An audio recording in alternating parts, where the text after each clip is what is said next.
하나님 감사합니다. 하나님을 행복하게 해드리겠다라고 하는 목표를 가지고 2019년 한 해를 보냈습니다. 이제 결산을 하면서 과연 이 목표대로 우리가 결산을 할 수 있었는가 하는 부분에 대해서 정말 두렵고 떨리는 마음으로 우리가 헤아려 보지 않을 수 없는데 좋은 평가가 있었으면 좋겠습니다. 아무쪼록 주님 오실 날까지 우리가 잘했다 칭찬받기 위한 뉴욕 정오교회가 될 수 있도록 좋은 결산을 위해서 오늘도 말씀을 함께 나누려고 합니다. 기도, 해답과 정답을 통해서 응답하여 주시옵소서. 예수님의 이름으로 기도드립니다. 오늘 마지막 주 결산에 집중합시다. 마지막 주에서 결론 부분이라고 할 수 있고 총론 부분이라고 할 수가 있을 거예요. 오늘 말씀의 제목은 결산은 계산에 달려있다. 결산은 계산에 달려있다. 여러분 이런 얘기 종종 들어보셨어요? 아니면 여러분들이 사용할 수도 있겠죠. 이거 뭐 아무리 계산해봐도 가기가 안 맞아. 이런 거 있죠. 무슨 뜻일까요? 아무리 계산을 해봐도 악위가 안 맞는다. 악위예요? 악위예요?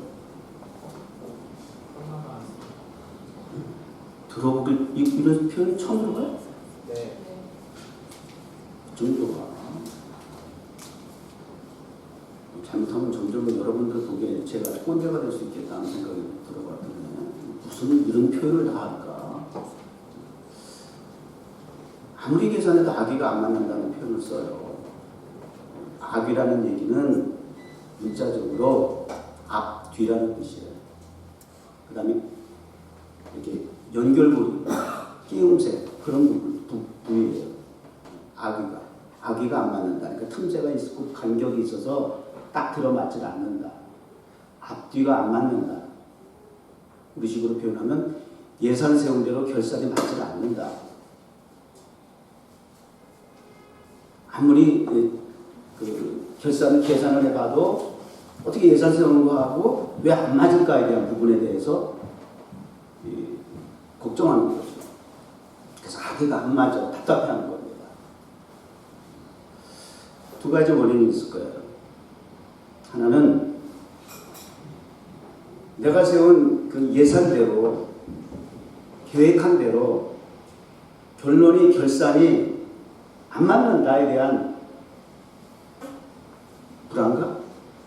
그게 마음에 들지 않는 거야. 속상하다고 얘기했죠. 왜 안 맞지? 라고 하는 부분이 있을 수 있고요. 두 번째는 계산을 잘못해서. 그러니까 악위를 맞추기 위해서 그 공군 같은 경우를 두고 하고 안 맞으면 큰일 나거든. 내가 중간에서 횡령한 거 될 수 있어요. 그러니까 정확하게 맞춰야 돼요.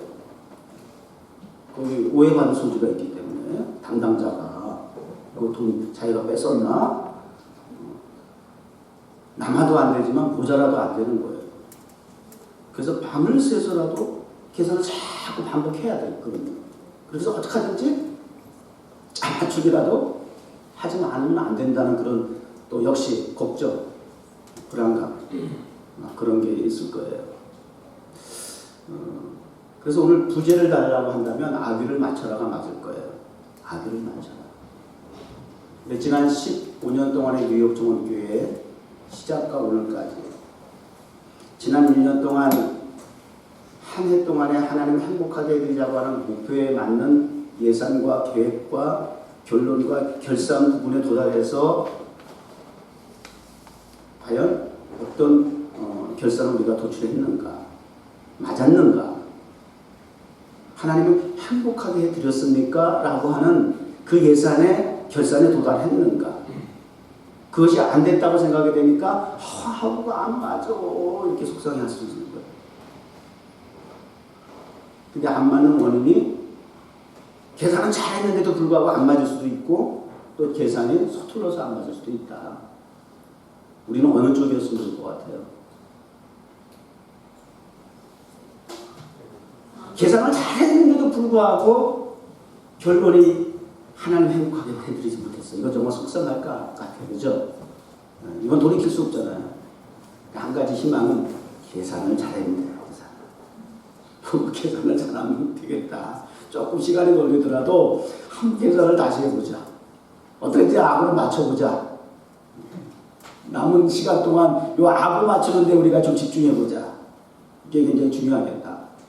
아무리 계산이 이미 정확하게 했는데도 안 됐다 그러면, 결론 끝났다 그러면, 하나님께서 불행하다 그러면 어떡할 거야. 속상하잖아요. 그러니까 마지막 우리 아들을 맞출 수 있도록 계산을 어떻게 하는 게 좋을까. 세상 사람의 그 계산법과 성경이 말하는 하나님 나라 계산법이 차이가 있어요. 세상적인 계산법은 뭘까요? 5 플러스 2는 7이어야 해요. 그죠? 근데 하나님 나라의 계산법은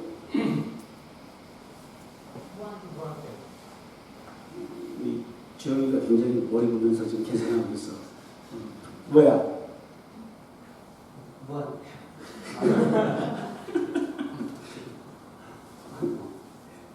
근데 성경에 왜 주목사가 굳이 많은 숫자 가운데서 5하고 2이라는 숫자를 제시했을까? 그렇지. 무병이지. 그러면 조금 성경적으로 표현한다면 5,000명 플러스 5,000 플러스 12강들이 그렇게 나와야 되잖아요. 그게 이제 무한대야. 5천이 아니라 5만 명이 있고 50만 명이 있어도 그것은 계속될 거니까. 이게 이제 계산법의 차이가 좀 있는 거예요. 세상 사람들의 그 계산법은 굉장히 이성적이죠. 지성적이고 지식적이고 합리적이고 과학적이고요. 그렇게 우리가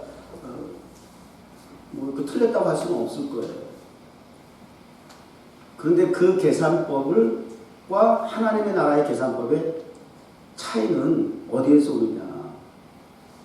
믿음의 계산법에 따라서 달라지더라는 거죠.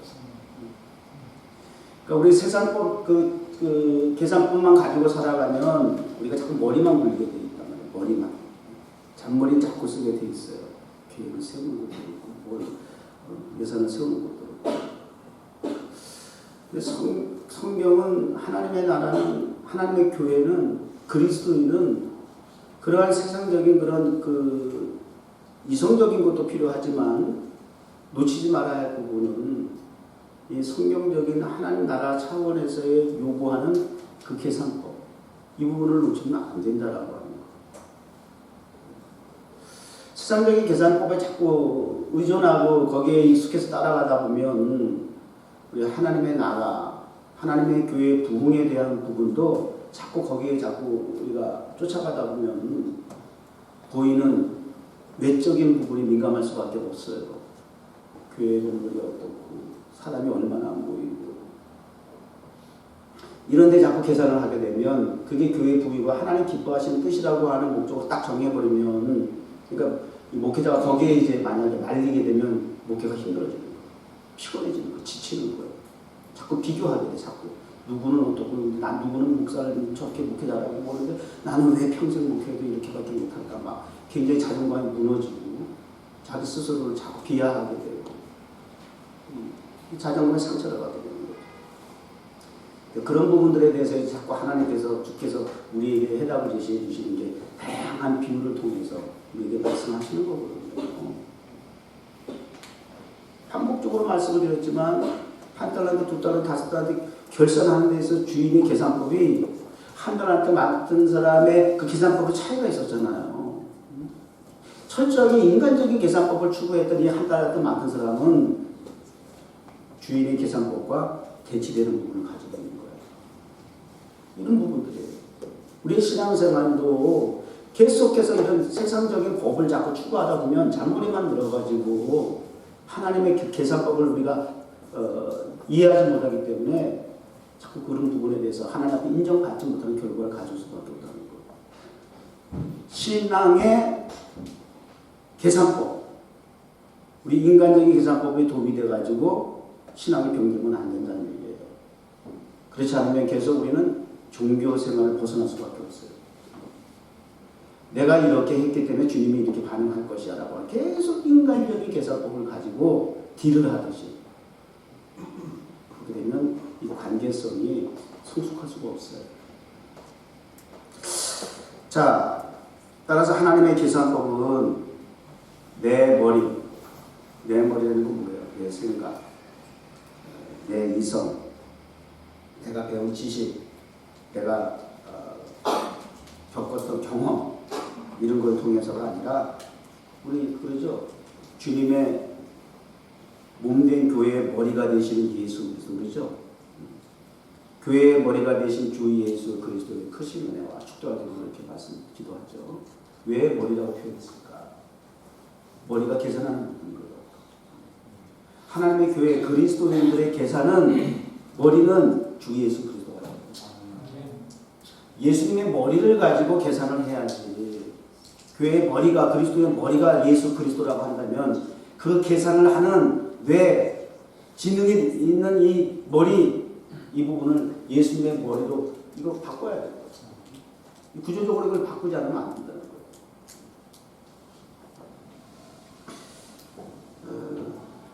모든 그 사업하는 사람들, 요즘 뭐 직장생활하는 사람들은 이 수입이 굉장히 여의치 않으니까 그리고 한계가 있고 그러다 보니까 대부분 앉아서 얘기를 하고 뭐 공감을 하고 공유되는 주제를 이렇게 들어보면 다 이 사업에 대한 부분에 대해서 생각을 많이 해요.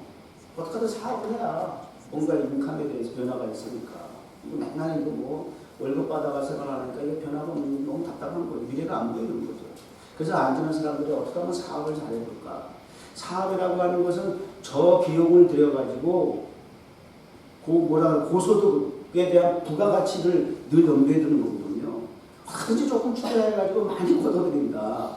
이게 이제 일반적인 세상적인 논리이고 또 계산법에 따른 그런 구상 이런 부분에 대해서 굉장히 지금 관심을 많이 가지고 집중하고 있잖아요. 어디 여러분도 그렇습니까? 우리 제임스 나단이도 어제 우리 집에 모처럼 왔는데 둘이서 오자마자 리빙룸에 앉아가지고 한참 한 텔레비 보는 줄 알았더니 텔레비는 키지 않고 둘이서 한참 노트북 펴놓고 뭐라고 둘이서 한참 의견 교환을 하더라고. 그러니까 사업에 대한 아이디어 구상에 대해서 끊임없이 뭔가를 얘기하는 그런 것 같더라고요.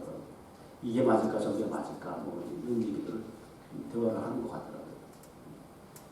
우리 젊은이들이 다 그렇죠. 어떻게 하든지 그런 부분에 대해서 지금 관심이 집중될 수밖에 없어요.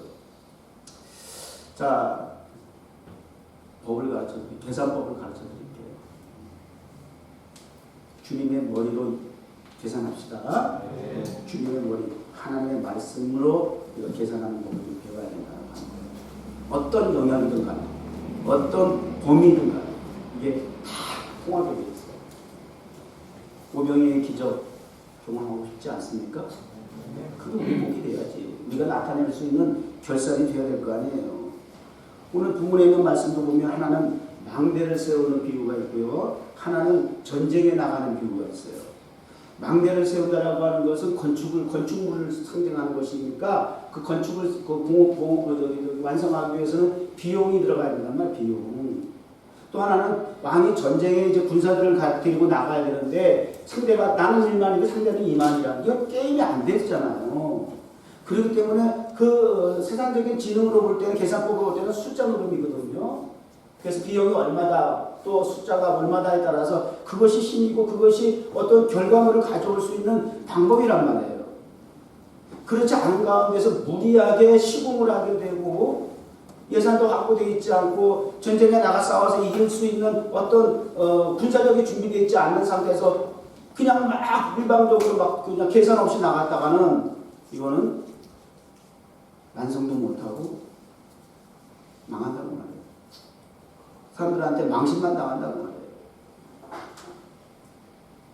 그래서 어떻게 하든지 완성을 해야 하고 반드시 승리해야 하지 않겠느냐 말이야.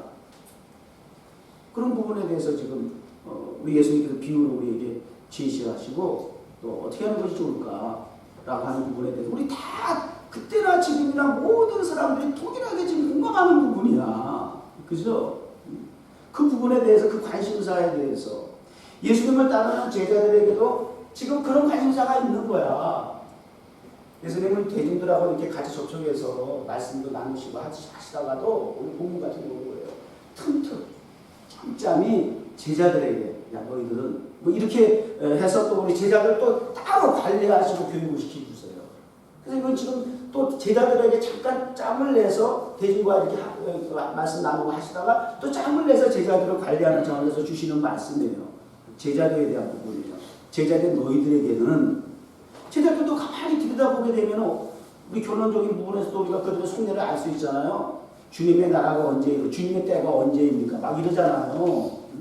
나름대로 망대를 세우고 말이죠. 승리라고 하는, 성공이라고 하는 그걸 보장받기 위해서 예수님을 따르는 목적이 다 있는 거야. 늘 그런 마음을 우리 주님께서 아시니까 자꾸 이렇게 비유를 통해서, 말씀을 통해서, 자꾸 직관적을 통해서 너희가 나를 따라야 하는 이유가 무엇이고 목적이 무엇이고 어떻게 해야 너희들이 성공적인 제자가 될 수 있느냐라고 하는 부분에 대해서 지금 가르쳐 주시는 거예요.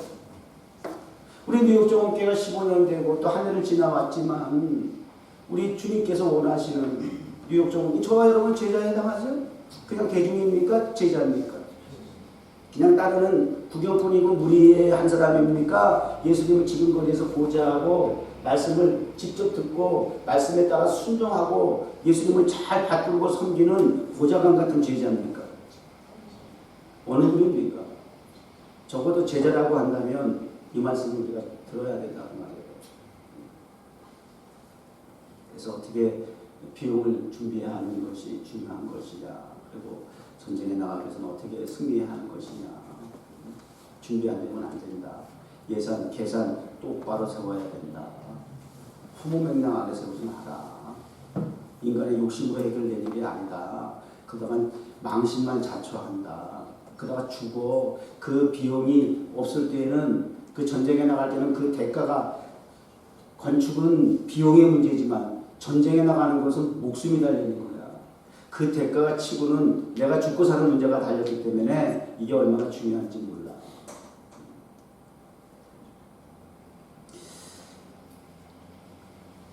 그래서 우리의 그 눈높이에 맞춰서 주님께서 이렇게 두 가지 비유를 통해서 우리에게 말씀하고 있습니다. 세상 사람들은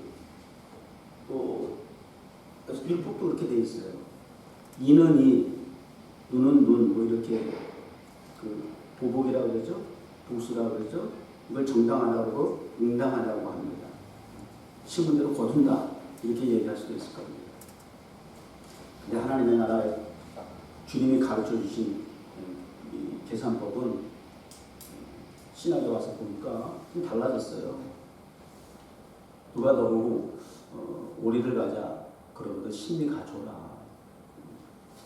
누가 너보고 겉옷을 달라 그러면 속옷을 줘라. 가지도 안 가졌지만 속옷을 줘라. 누가 너를 오른뺨을 때리면 왼뺨도 내밀어라. 이게 좀 계산법이 참 다르다는 거예요. 쉽지 않아요, 우리가 받아들이기에는. 근데 성경은 온통 그 계산법을 들다 보면 우리의 이성으로 해결할 수 없는, 우리의 논리로서 적용할 수 없는 그런 계산법이 담겨있는 게 성경이에요. 성경이 우리에게 말하는 논리예요. 예수님을 따르던 무리들 가운데서 이 사람 굉장히 조용히 따르던 사람 중에 한 사람이었던 거예요. 묵묵히 보이지 않는 가운데서. 그러다가 이제 용기를 내서 주님 앞에 찾아왔어요. 예수님, 내가 어떻게 하여야 영생을 얻을 수 있겠습니까? 여러분, 우리 살면서 평생에 의문을 가지고 질문해야 할 부분들이 끝이 있을까요? 살면 살수록 많이 배운다고 해답이 나올까요? 문제 해결이 나올까요? 인간의 최고의 학문이 뭐예요? 철학이라고, 필로소피라고 그래요. 인간의 최고의 학문인 필로소피, 철학의 마지막 목적지가 어딘지 아세요? 인생, 무상, 삶의 회의라고 하는 게 결론이에요. 답이 없다는 거예요. 그래서 신학이 필요한 거예요. 신학이 그런 인생의 문제에 정답을 주기 때문에 그 위에 신학을 theological을 모르면은 의미가 없어. 철학까지 하고는 인생이 끝나는 거야. 거기서 끝나는 거예요. 그런데 이 철학적 사고를 가지고 늘 살아가는 사람들에게는 이 영생이라고 하는 것조차 생각할 수도 없을 터인데 그래도 이 부자 청년은 예수님에게 찾아와가지고 참 거룩한 고민을 하는 거예요. 영생이라는 주제가 뭔가요? 인간의 최종 결산 부분이에요. 죽음 이후엔 무엇이 있을까? 내가 이렇게 계속 살아갈 수 없다라고 한다면 그 이후에는 무슨 세계가 있을까? 내가 부귀영화를 세상에서 많이 누린다고 하지만 수많은 사람들이 결국 오고 가고를 반복하는 모습들을 보면서 과연 이것이 무슨 의미가 있을까? 라고 하면서 고민하게 되는 것으로 끝나지 아니하고 그러면 그 이후의 세계가 무엇이 있을까? 영원한 생명의 세계는 무엇일까? 그 나라는 무엇일까? 라고 하는 진지한 고민을 할 수 있다고 하는 거. 이거 굉장히 복 있는 사람이에요. 결산 부분에 대한 영생이라는 최종 결산 부분에 대한 고민을 하는 거예요. 나이가 어리다고 무슨 나 죽을 때 멀었어요. 하나님 그러시다면 아직 때가 멀었어요. 그 결산을 지금 놓고 여러분 고민하셔야 된다니까. 이 부자도 나이가 많지 않아. 청년이라고 기록되어 있어요. 그러니까 부자 청년이야. 한 가지 부러운 건 청년인데 부자라는 거겠죠. 부자보다는 좀. 근데 이 부자 청년도 영생에 대한 최종 인생의 결산 부분에 대해서 고민하고 있다는 거. 그 부분은 굉장히 인정해 줄 수 있어요. 끊임없이 반복되어지는 우리 인생의 결산 부분입니다.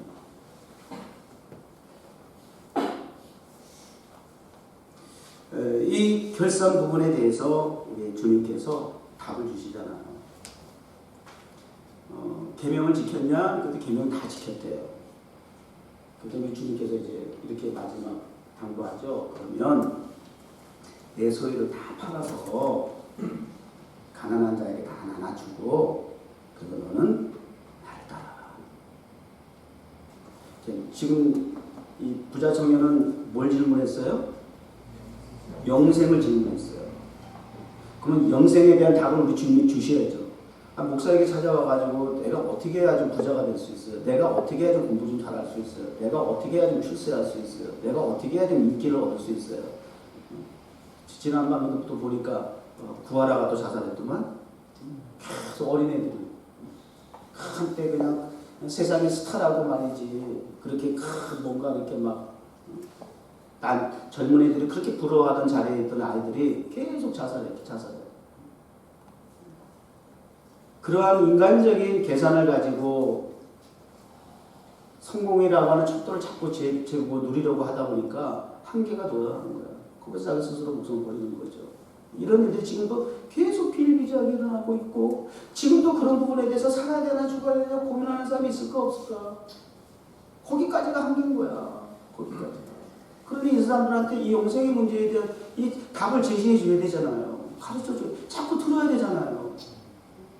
자꾸 주입을 시켜야 되잖아요.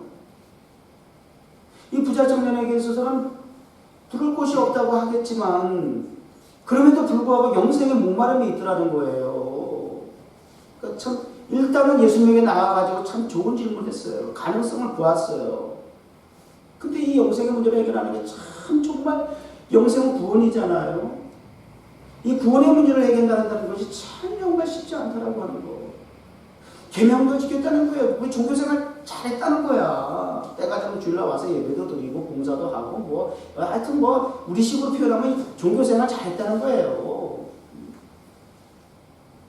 그러니까 우리 주님께서 너 참 잘했어 칭찬해 주시고 그리고는 그러나 너의 소유를 다 팔아서 가난한 사람에게 나눠주고 너의 소유라고 하는 것이 물론 재산일 수도 있지만 우리 같은 경우는 재산 없는데 다 팔아서 나눠주라는데 뭘 나눠줄 건데 이거는 항상 그렇게 적용하니까 나하고는 상관없다고 생각이 되잖아요. 되어지는 것 같거든요. 우리가 주님의 제자가 되기 위해서는 영생이라고 하는 결산을 도출하기 위해서는 내 모든 소유를 내려놓고 포기할 수 있어야 된다. 이렇게 적용해야 될 거 아니에요. 그것이 많음의 적음의 문제가 아니라 목숨도 시간도 재능도 내가 지금 소유하고 있다라면 내 것이라고 지금 움켜쥐고 있는 부분에 대해서 그거 내려놓지 않으면 안 된다라는 얘기거든요. 어제 아직도 너 내 것이라는 게 있어. 무슨 고집인데 도대체. 그 교만이나 그거 다 내려놓고 포기하고 너는 그냥 나를 따라와. 너는 나를 쫓아. 이게 영생의 문제를 해결해 주기 위한 주님의 대답이에요. 우리 신앙의 생활이라고 하는 건 예수님을 쫓는 거예요. 예수님을 쫓는 자를 제자라고 그래요. 제자의 생활은 모든 소유를 내 소유가 아닌 주님의 소유로 인정하는 거예요. 주님이 이렇게 하라고 이렇게 하는 거예요. 주님께서 이렇게 우리의 마음에 감동을 주시고 이렇게 말씀을 통해서 가르쳐 주시면 그 지시에 따르는 것이 주인의 소유를 관리하고 있는, 맡아서 지금 관리하고 있는 청지기로서의 사명이에요. 이 의식이 먼저 전제되지 않으면 우리 영생을 얻을 수 없어요. 영생의 문제 해결될 수 없어요. 그러니까 계속해서 우리는 그 부분에 대해서 고민이 많은 거야. 신앙의 갈등이 많은 거야. 포기하지 못하는 거예요. 부자 청년 얘기할 거 없어요. 우리들은 무슨 근심하고 떠나갔다고 그랬잖아요. 우리도 늘 떠나지는 않지만 그 근심 속에 늘 있는 거야. 그런 부분에 대해서. 오늘 말씀의 결론도 뭐예요? 이와 같이 너희 중에 누구든지 자기의 모든 소유를 버리지 않으면 능히 내 제자가 되지 못한다. 그러니까 인간적으로 헤아리지 말고 인간의 머리로 헤아리게 되면 절대 주님 따라올 수 없어요. 숫자로만 계속 하게 되는 거예요. 제가 신앙의 예절에 대한 말씀을 계속 한 주간 말씀을 전했는데 우리 하나님 주인 대신 우리 주님에게 인정받는 것은 어떤 결과적인 어떤 드러난 가치보다도 늘 주님이 우리에게 보시는 중심을 보신다고 말해요. 우리의 중심이 바른가, 정직한가, 진실한가 그런 부분들을 보는 거예요. 그리고 성실한가 이런 부분들을 본다는 거예요. 그게 주님이 우리를 판단하고 결산을 도출해내기 위한 주님의 계산법입니다라고 그런 걸 놓치면 안 된다는 거죠. 그리고 그런 부분에 대해서 많이 지금 우리가 놓치고 있는 거예요. 그래서 예배의 예절에 대한 부분을 우리가 생각을 해야 되는 거예요. 예배를 그냥 드리는 것이 다가 아니라 어떻게 드려야 하느냐. 어떤 마음을, 어떤 계산을 가지고 드려야 되느냐. 내가 이렇게 하나님 봉사했어요. 내가 이렇게 헌금했어요. 나 없는 가운데서 내가 이렇게 11조 했어요. 하나님 아시죠? 이렇게 보상해 주셔야 돼요. 어떤 이런 마음. 그렇게 해서라도 주님은 엎드려 절박히시거나 그렇게 해. 그래. 내가 다른 거 몰라도 너희 11조 내봐. 내가 그냥 흔들어 채워줄 테니까. 그냥 엎드려 절박히식으로 가르치시고 그렇게라도 해봐라고 순종을 자꾸 주님께서는 말씀하세요. 그러나 조금 더 우리가 차원을 우리가 하나님 앞에 좀 성숙한 모습을 통해서 우리가 그러잖아요. 감사라고 하는 것은 우리의 마음의 모든 것을 다해서 살해하는 것이라고. 그 어떤 보상의 결과와 상관없이 그저 하나님이 베풀으신 그 은혜만으로 날 사용해 주신다라고 나의 존재를 인정해 주시는 것만으로도 그저 하나님 감사할 뿐입니다. 죽을지라도 십자가를 질지라도 희생이 따를지라도 손해를 볼지라도 아무 상관이 없다는 거야. 이런 차원에서 하나님 앞에 드리는 마음이 감사로 표현되는 것이 감사로 제사 드리는 자가 이런 얘기를 우리가 할 수 있는 거예요. 우리 예배 예절이란 말이에요. 그렇다면 하나님 앞에 그런 감사한 마음을 들여서 예배드리는 우리의 자세가 어디에 할 것인가? 시간적인 문제에 있어서 또 우리의 행동의 거지에 있어서 우리의 복장에 있어서 드러나는 것과 보이지 않는 것에 모든 것에서 점검을 해서 하나님 앞에 예배자로서 하나님의 마음에 들 수 있도록 그렇게 중심을 가지고 나가야 된다. 그런 부분들. 내가 하나님 앞에 기도하는 신앙 예절 가운데 기도도 하나님 앞에 뜻을 구하는 것, 내 뜻대로 행하는 것이 아니라 하나님의 뜻대로 행하기 위해서 내가 기도라고 하는 예절을 통해서 하나님 앞에 다가가는 거라는 거예요. 하나님 뜻이 무엇인가요? 내가 이렇게는 하고 싶지만 그렇다고 해서 내 마음대로 하기보다는 하나님의 뜻이 하나님의 뜻대로 내가 행하기를 원합니다. 내게 그것이 불편하지만 그것이 내 마음에 와닿지는 않지만 그러나 하나님의 말씀이나 하나님의 뜻이라면 순종하겠습니다를 구하는 것이 기도 예절이란 말이에요. 하나님 앞에 드리는 찬양의 예절도 다 이런저런 모습 속에서 우리가 점검해 볼 필요가 있다는 거예요.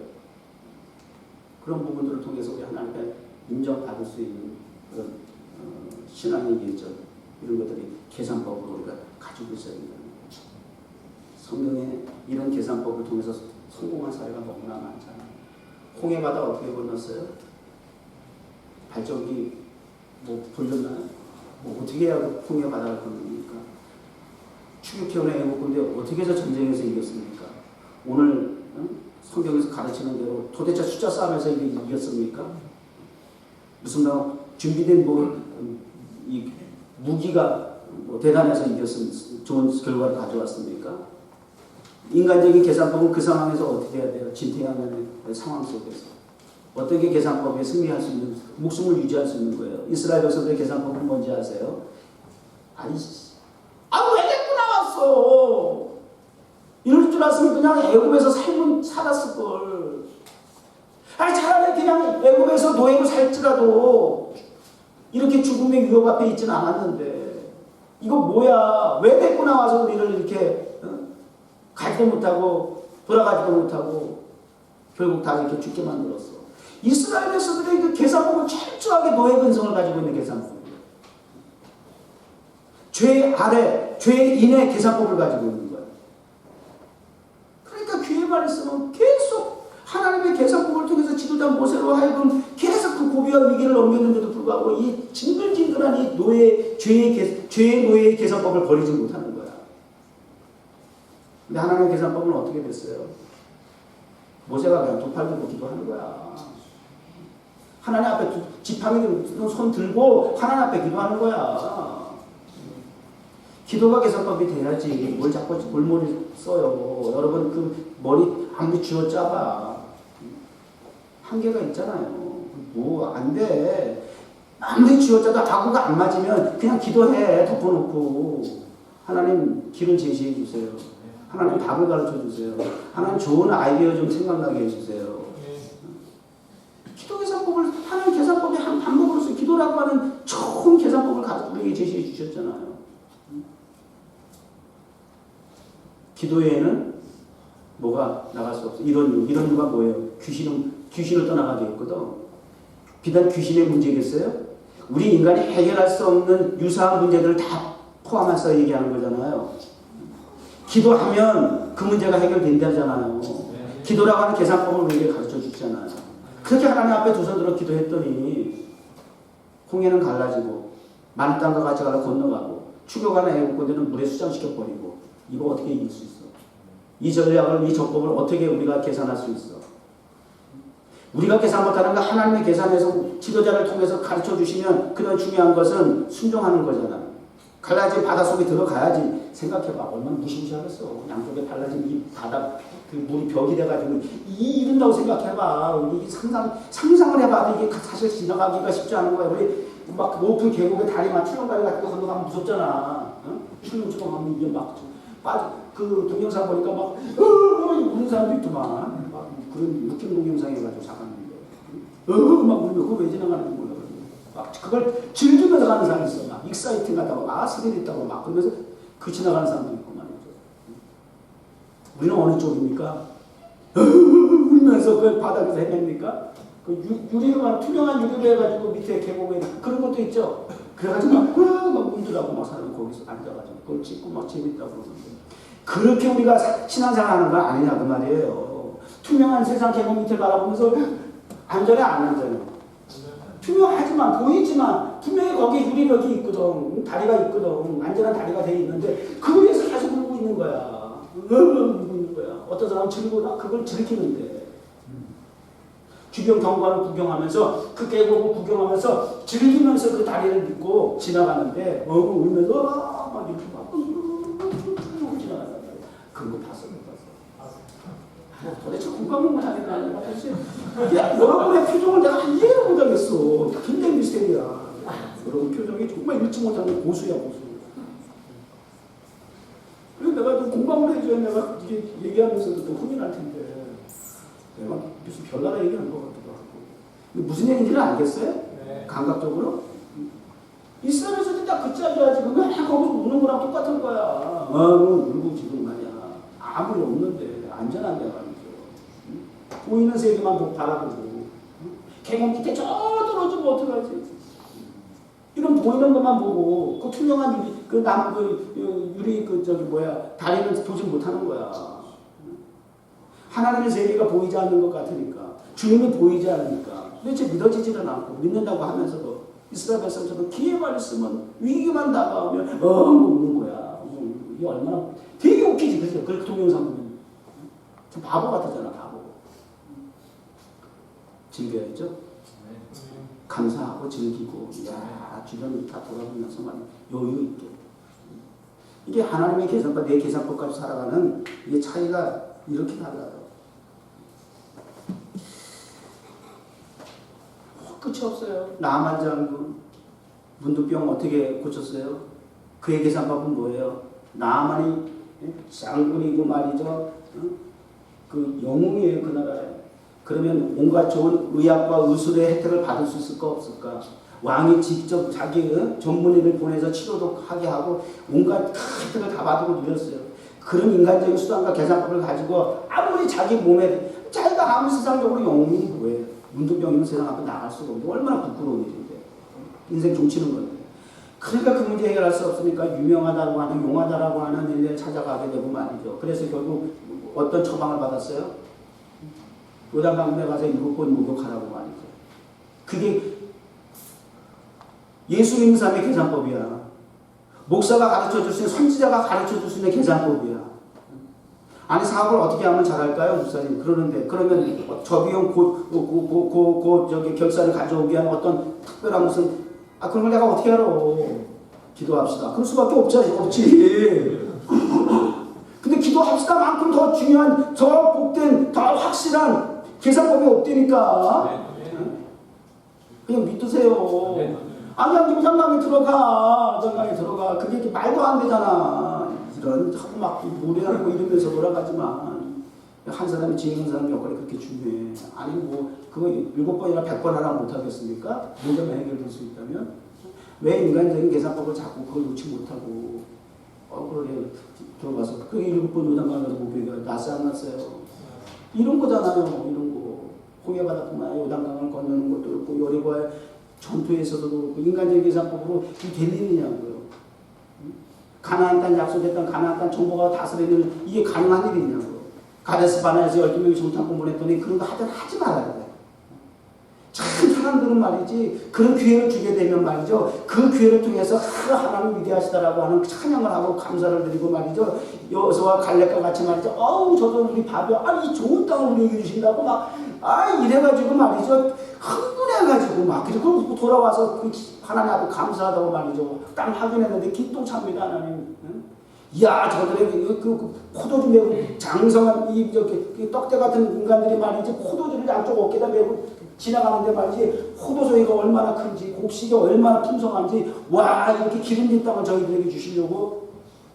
그런가 하면 그곳에 살고 있는 거민들의 그 장대를 보고 말이죠. 그 기가 죽어가지고. 이게 이렇게 달라져버려요. 결국은 하나님의 말씀에 대한 믿음이 계산을 나누는 거예요. 하나님의 약속의 말씀이 계산법을 바꾸는 거예요. 하나님을 바라보는 자가, 하나님의 약속을 보는 자가, 하나님의 말씀을 경청하고 그 말씀에 집중하는 자가 믿음을 통해서 성취하는 거예요. 그런데 계속 세상을 보는 거예요. 계곡 밑을 보는 거예요. 그리고 무섭다는 거예요. 그리고 우리는 질질 싸면서 엉엉 떼쓰는 거예요. 그렇게 해가지고 좋은 결산 나올 수 없어요. 결국 어떻게 했어요? 나가. 그 광야에서 뺑뺑이 40년 돌다 다 죽여버렸어요. 미안하지만 비참해요.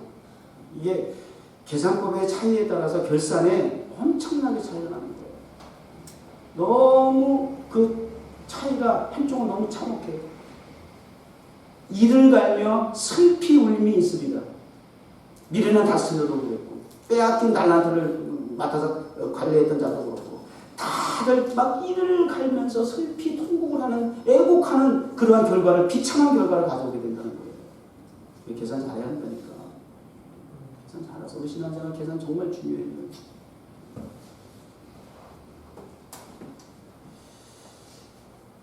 어떻게 해야 우리가 영생을 얻을 수 있을까?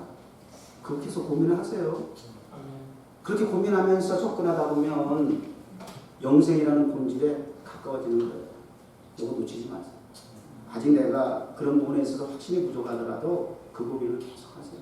영생에 대한 최종 결산은 내가 영생이라는 구원이라는 결산을 어떻게 할 것인가 하는 부분들을 계속 우리가 접근하다 보면 우리가 시도하고 노력하면 그 본질에 도달할 수 있다라고 하는 거예요.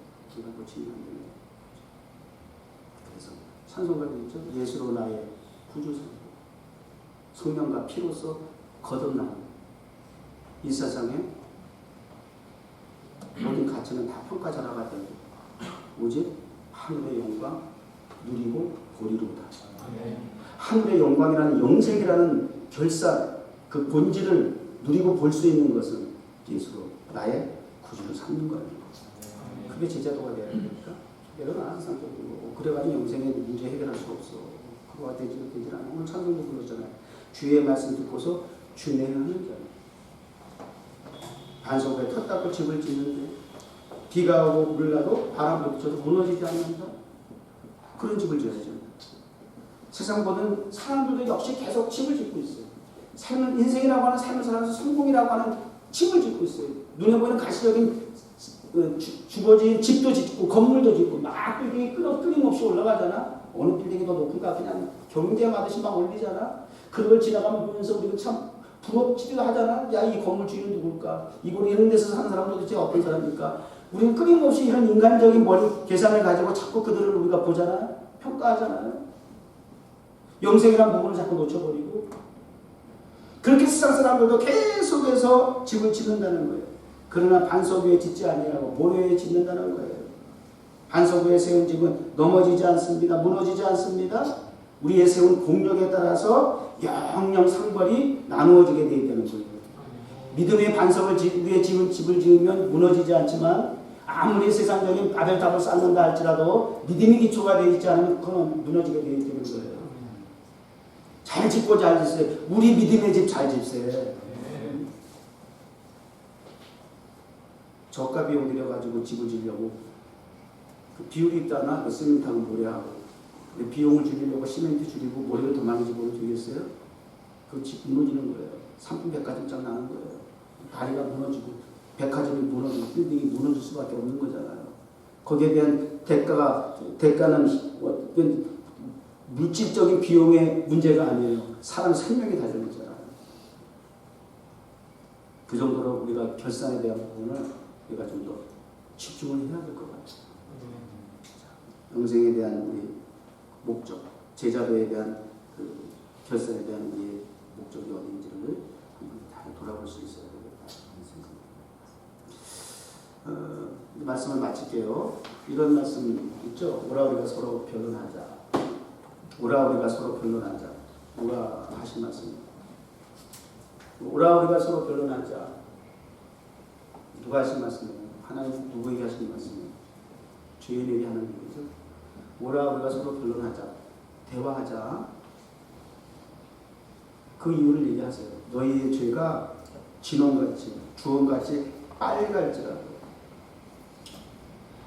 내가 너희 죄를 흰눈과 같이 희게 양털과 같이 희게 합니다.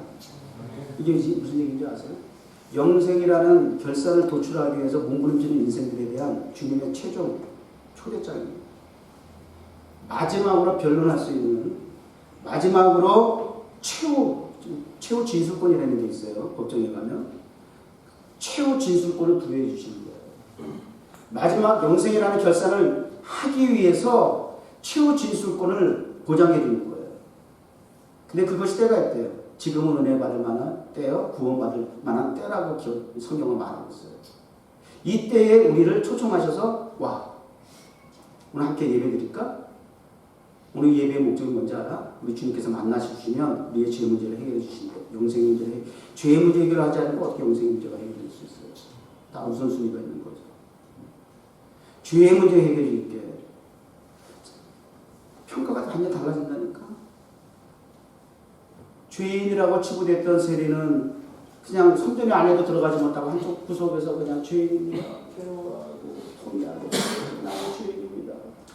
그러면서 한쪽 구석에서 사람들이 보기에도 창피하지만 하나님 보기에도 순탄한 마음으로 그렇게 성전 좀 구석에 들어가도 못하고 찌그러져가지고 이런단 말이에요.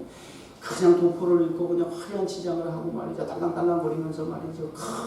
그러면서 우리는 거룩하다고 하나님 이스라엘 택한 백성으로 구별해 주셔서 감사합니다. 저를 제사장 선지자로 삼아주셔서 바리새인 이렇게 구별된 사람으로 택해 주셔서 남자로 택해 주셔서 감사한 조건이 있어. 그들주의자들한테는 그런 걸로 구별하고 사람을 차별하고 하면서 저 죄인 세리와 같지 않은 이렇게 고상한 바리새인으로 하나님 저를 구별해 주셔서 감사 이러고 있는 거야. 성전 그 주변에.